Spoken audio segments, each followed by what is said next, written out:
Claude von Riegan is my video game boyfriend. It's a goofy thing to say, and it's obviously a bit facetious. I'm not out here trying to get married to a fictional character. My real-life husband might take issue with that. But I do have a meaningful attachment to the character. Many other Fire Emblem Three Houses fans prefer Edelgard, but she's not my type. Claude's smirk and his wink and the way that he calls the player Teach just all made me a bit giggly. When the game forced me to choose a house early on, I absolutely chose the Golden Deer because of the character's charm. And it's not fully a joke. I absolutely carry my first playthrough of Fire Emblem Three Houses with me every day. And a large part of that is the parasocial relationship with Claude von Riegan and his noble, if naive, mission to eliminate racism in Fódlan. The character means enough to me that I went and met Joe Zija, his English voice actor, at MagFest this year. Joe is a really chill guy and thought it was really funny that I called Claude my video game boyfriend.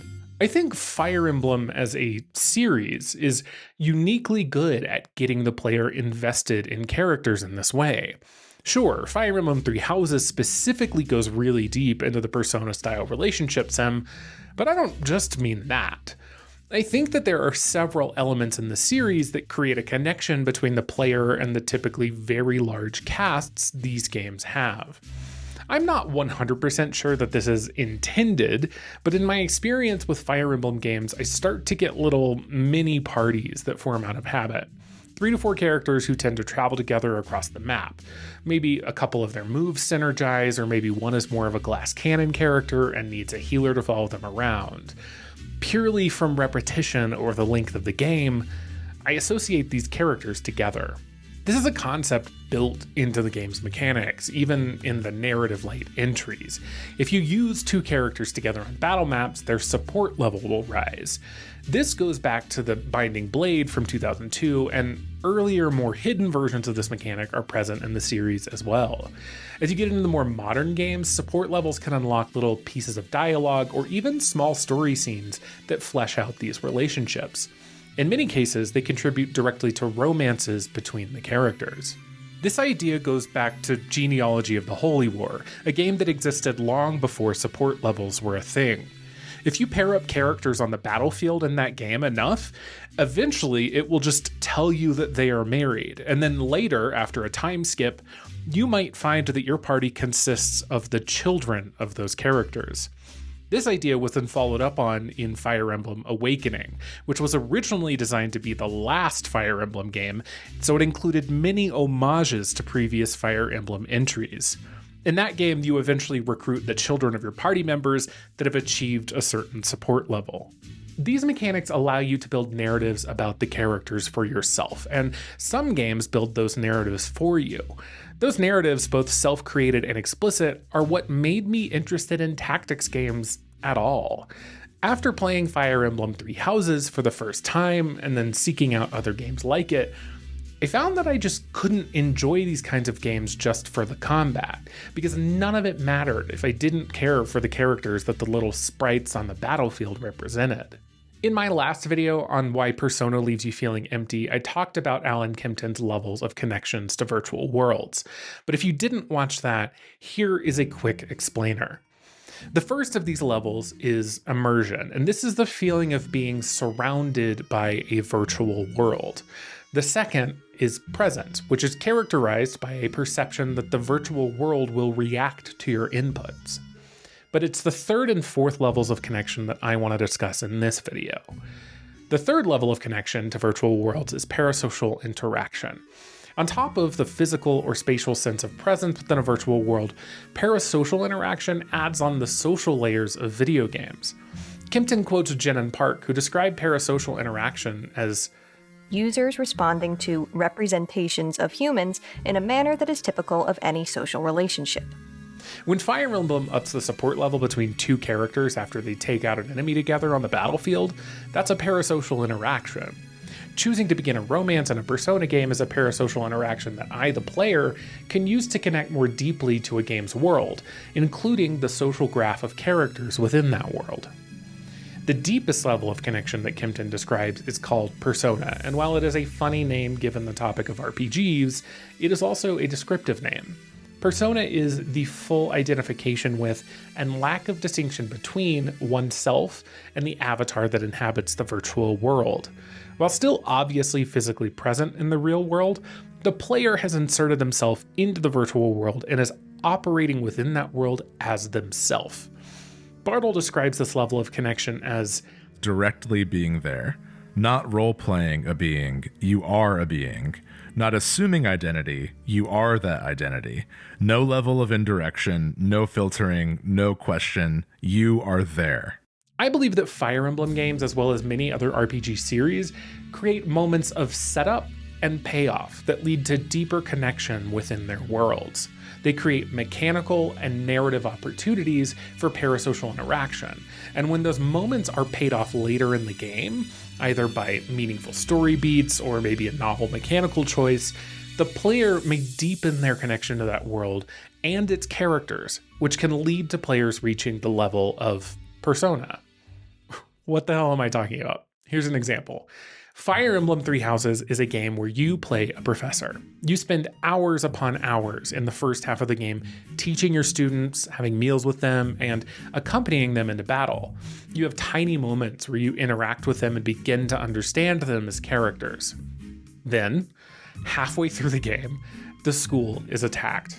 Everyone scatters, and the main character loses a massive amount of time.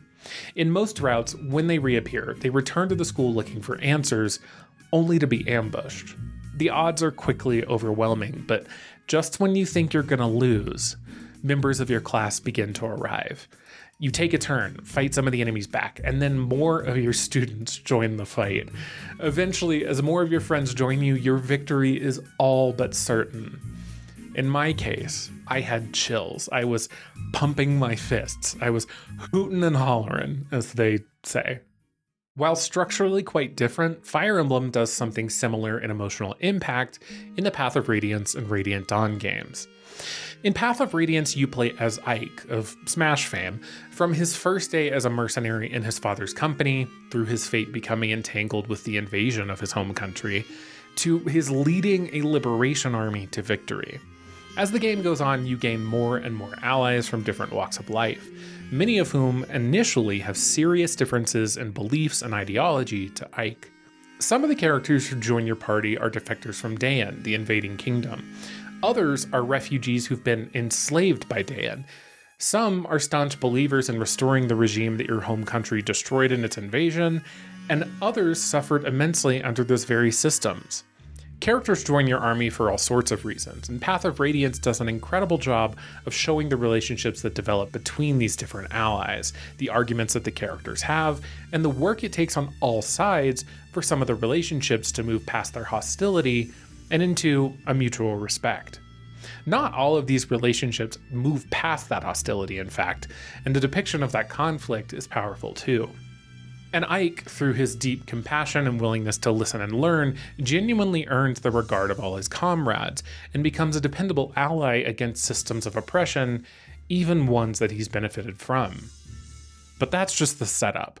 The payoff is delivered in Fire Emblem Radiant Dawn, the direct sequel to Path of Radiance. Radiant Dawn picks up in Dayan, the enemy country defeated in Path of Radiance, which is now under brutal occupation by one of the nations that fought alongside Ike to free his homeland. We play as a ragtag band trying to free Dayan from occupation and witness the deplorable conditions the peasants of this nation have been subjected to due to our victory in Path of Radiance.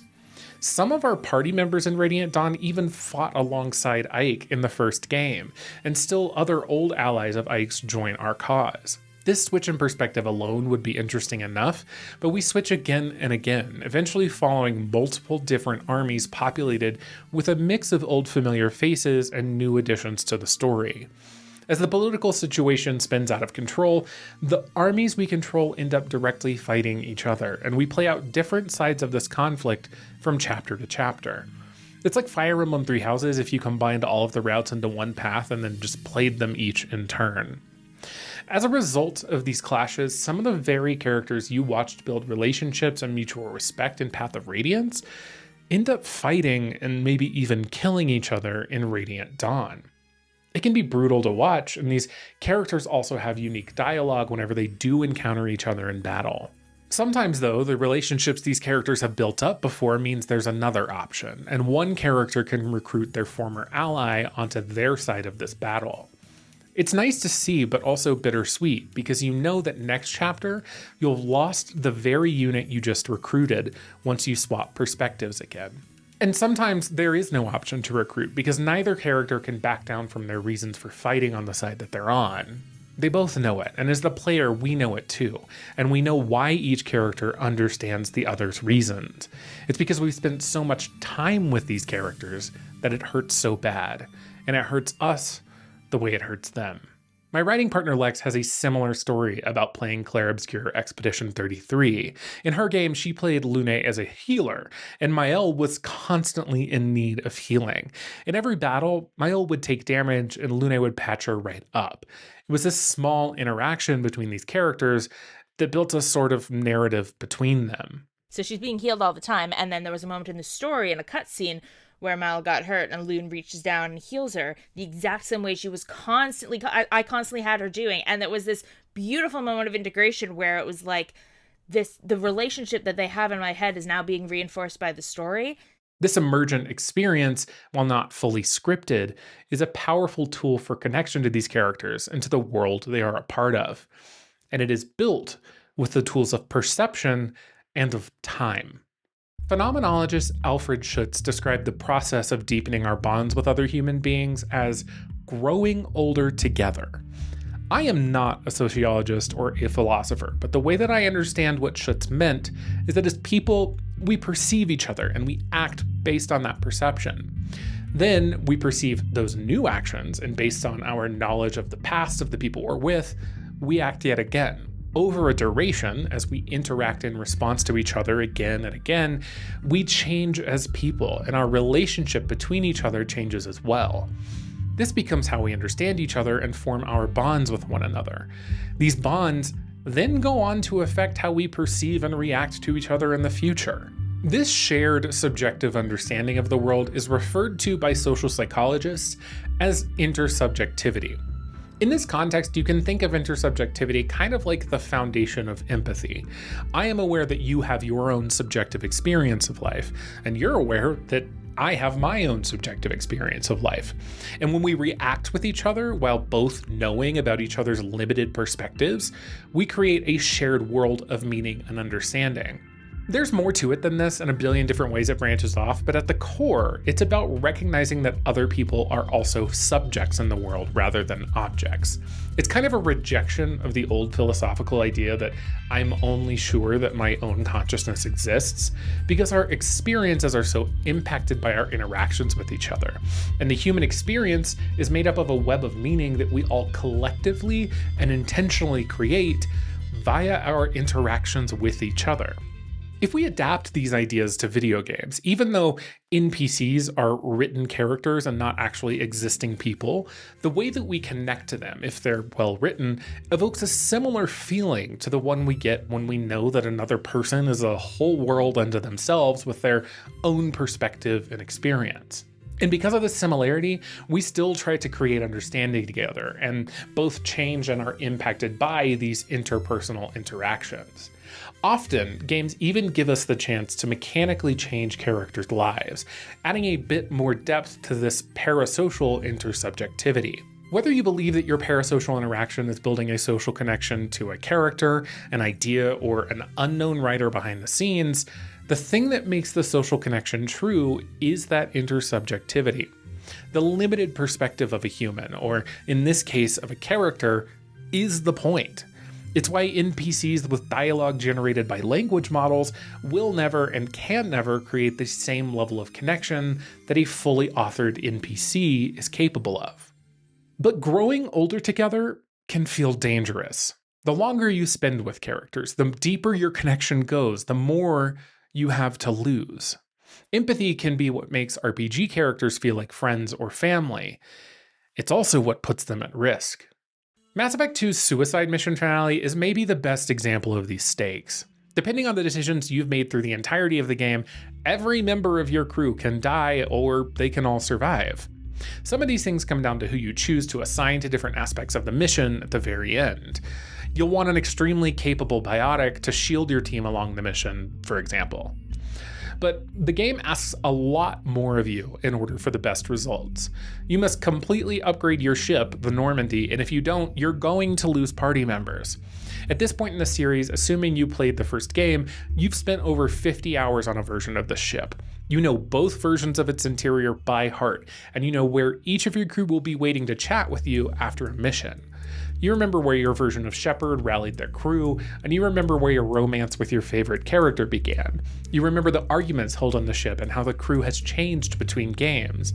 And now, this ship and its crew have to get through a mission where you're all much more likely to die. But maybe the most effective thing the game does to raise the stakes is to require you to go on loyalty missions for each of your party if you want them to survive the mission. These are 30-minute to 1-hour missions where you address a need for a specific team member, often learning things about their background and their desires. You come away from those experiences having grown closer, having grown older together. Even then, if you finish the loyalty mission for a crew member but then assign them to the wrong task, they can still die. The finale requires you to take an active role in these characters' lives and to put them and the place you've all grown to call home at risk. No wonder this game means so much to so many people. Even if everyone does survive, the game is requiring the player to reach a level of connection to its world that is simply unheard of in many other video games. This is how you end up carrying these people with you after the game is over. I didn't realize at first how much of Claude or of Fire Emblem Three Houses I was carrying with me at first.